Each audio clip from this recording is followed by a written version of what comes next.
Order, pledge of allegiance, please. I pledge allegiance to the flag of the United States of America and to the republic for which it stands, one nation, under God, indivisible, with liberty and justice for all. What is this scenic picture we have up on the screen? Just a screen. Okay. I want to let everyone know we were considering doing the oath of office for Carla since she was re-elected unopposed, but there are some health things going on with her coming up surgery, and so we're going to put that off for another time. So she won't be joining us tonight. So number 5, reorganization of the board. Number 2, you didn't call the roll yet. Oh, I didn't call the roll. Okay. Call that roll. Ms. Nyworth? Yes, here. Mr. Scott? Here. Ms. Bradley? Here. Mr. Rice? Here. Colonel Taylor? Here. And Carla is not. Okay, now we'll go to number 5.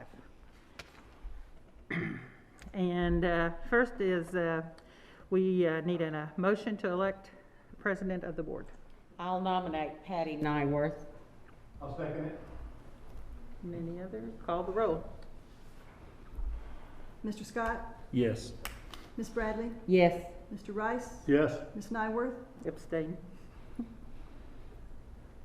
All righty, how about a motion for vice president? I'll nominate Mary Bradley as vice president. I'll second it. Call the roll. Ms. Nyworth? Yes. Mr. Scott? Yes. Ms. Bradley? Abstain. Mr. Rice? Yes. See, and now it says recall. That was my fault. See, you I messed messed you me up. up there, buddy. I thought you had to call the roll before you could reorganize. You do it after the reorganization. That's There what you I was go. thinking. Okay, any special guests? No, ma'am.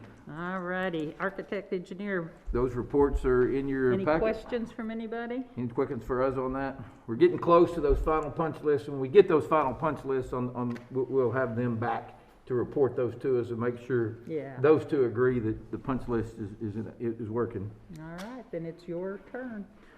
First thing is curb appeal. Pioneer Park is moving. We're trying to get the fence in. If you've been by Lincoln lately, we've poured that sidewalk in the front. It's really coming along the sidewalks. We're still working. Again, the wrought iron for these wrought iron fences has been kind of hard for them to get, but that's plans coming along. As you know, last month we bought that piece of property, so that's really nice. Crosby Park, we've walked it, we've looked at it, and talked about how we're going to fence it. So we're really kind of excited about it.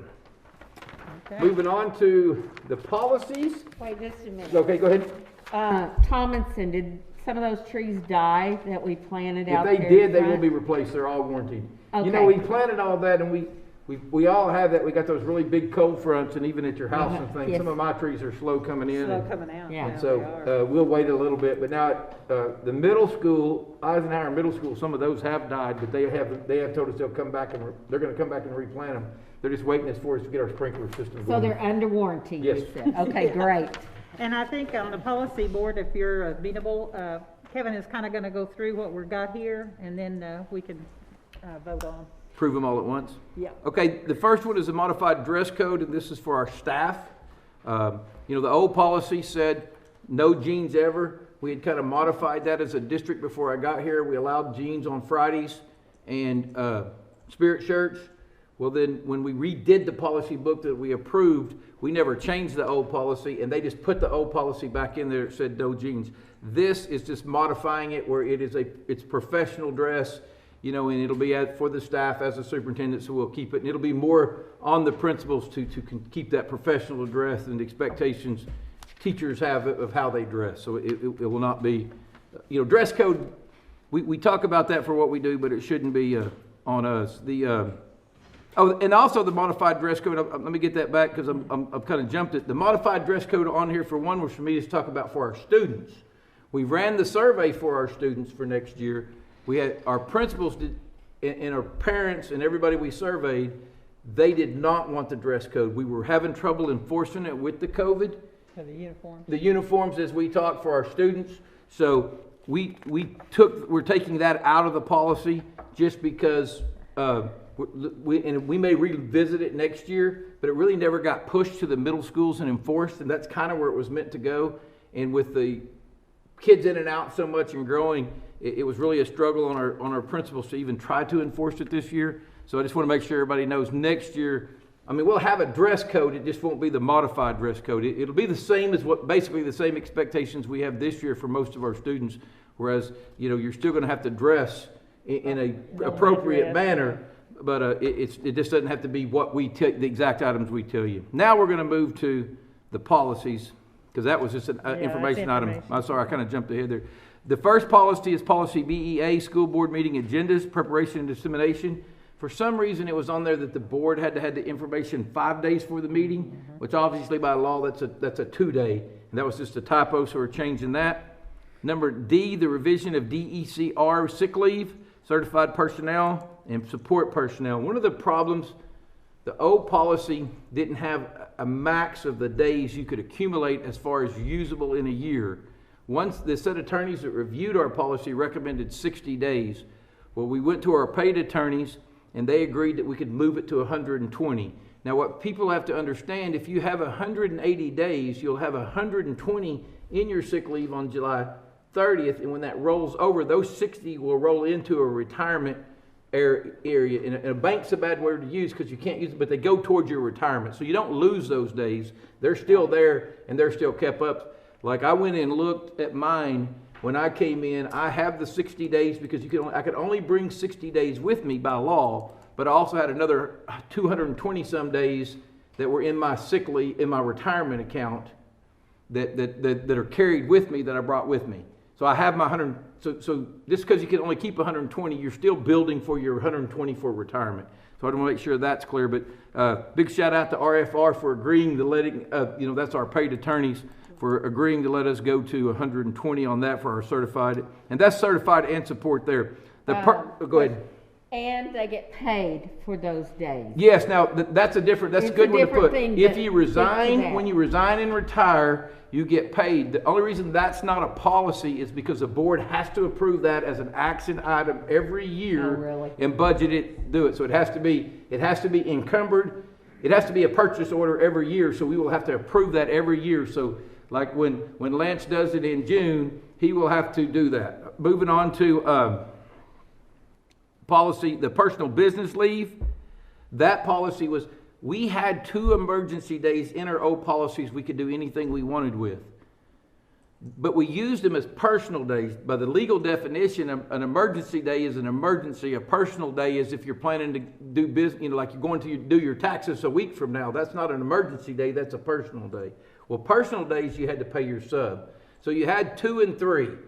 Now when they redid the policy and I missed it, to the advantage of our employees, they switched it to 3 and 2, but we just made them all personal. So now you've got 3 personal days that you can use free without using a sub, and 2, you got to pay the cost of a sub to use. So you still got 5 days, but 3 of them are no cost to the employee, and 2 are at cost. And obviously, if you're taking those at breaks and things, it's always recommended. Everybody can't take a personal day on the Friday before spring break. That's always been a common deal. And then the last one is the dress and personal grooming. That's the one we just talked about it before, but we didn't change it, but we have changed it back to put it more in control and let our teachers know. We'd like to, we want to treat them, our expectations are we dress very professionally, but again, our teachers are professionals, and our hope is they meet those expectations, and our principals and building administrators will handle those decisions as going.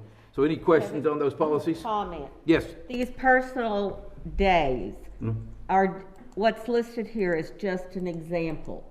It's not inclusive. Correct. It doesn't say, the limits aren't there. You're going to apply for them. They're no different really than the old emergency days. I mean, to say you can use them for anything, there's a lot of debate as to whether you can use them to do another job legally. Right. I can take a personal day here and go speak for somebody and get paid $2,000 on it. Use one of those personal days to do a speaking engagement and get paid for another job. That's a legal interpretation that we struggle with. But for most part, you can use it for just about anything. If somebody ever gets denied the use of one of those, let me know and we'll do our best. Well, I've just never known, I've been doing this for years, and I've never known anyone to be denied a personal day unless they tried to take the personal day prior to a major break, like the Friday before Christmas break. And most of the time we honor those, but if there's just too many people out, it's kind of hard for you to take a personal day when there's too many people But out. I think that's very good to clarify Yes. for our staff. Yeah, so that's really not a check. The wording emergency is now personal, which is really a more legal term, and a lot of that was done logistically. The way we had it termed as emergency, the people who redid the policy book did not like that term for how we were doing it. So this is a shout out to you guys as a board, Turned it off twice. because the policy book's about this thick, and you guys went through it, and these are really a couple of these policies we're just changing after the fact, but there's only a couple of there was the one typo on the staff meeting, and then the leave, that was gonna be an issue anyway because it was new, but so really the only thing we missed was the changing the 2 to the 5 to the 2. I mean, it's really amazing that these are the only corrections we have. And I do challenge everybody to continue to look at the book. It's one thing we put out in the podcast and we put out to our employees. If there's other policies that have changed, if we tried to just change policies based upon legal reasons and legal recommendations. So these policies all meet legal recommendations now. And these are the ones that the employees felt like the change were unfair or the wording wasn't right, and we've cleared it up. So I feel like these are good changes. Feel like a good. Recommend we approve them all. Any other questions? I'd entertain a motion then for 9C through 9G. I'll make that motion. I'll second. Call the roll. Mr. Rice? Yes. Ms. Bradley? Yes. Mr. Scott? Yes. Ms. Nyworth? Yes. All right. My announcements. Announcements. MacArthur High School Key Club earned several honors last weekend at the virtual Leadership Educational District Conference. Hopefully this is our last virtual leadership conference. Among the honors was Distinguished Club Diamond Level for Annual Achievement, meaning they are in top 10 out of over 300 clubs in Texas and Oklahoma. The last one, last Friday, Freedom Elementary was awarded the prestigious Purple Star designation, the first school in the state of Oklahoma, which is very exciting. It was exciting for me to go to the program. It's the first program I've got to go to watch elementary kids perform since I've been the superintendent, and I loved it. You can view it on our LPS YouTube channel. And again, it's Freedom is dedicated to supporting military children, as is all Lawton Public Schools. And other sites will be earning this Purple Star designation as we move forward. And we look for the time when every site in the district has met the criteria to earn this award. So, And everybody needs to go watch it if you haven't been able Yes. to see it. But have your Kleenex, Sandy. yes. Okay. Is that it on your announcements, Yes. sir? Any removal from the consent agenda? Okay, entertain a motion for the consent agenda. Make a motion to approve. Second. Call the roll. Ms. Nyworth? Yes. Mr. Scott? Yes. Ms. Bradley? Yes. Mr. Rice? Yes. All righty, do we need an executive session? I this do not. evening? It's just the norm on the All right. resignations. We have our sheet. Let's move on down then. 15A. Personnel, 15. 15A. Personnel report, any questions? Motion to approve? Anybody? I'll make the motion. I'll second it.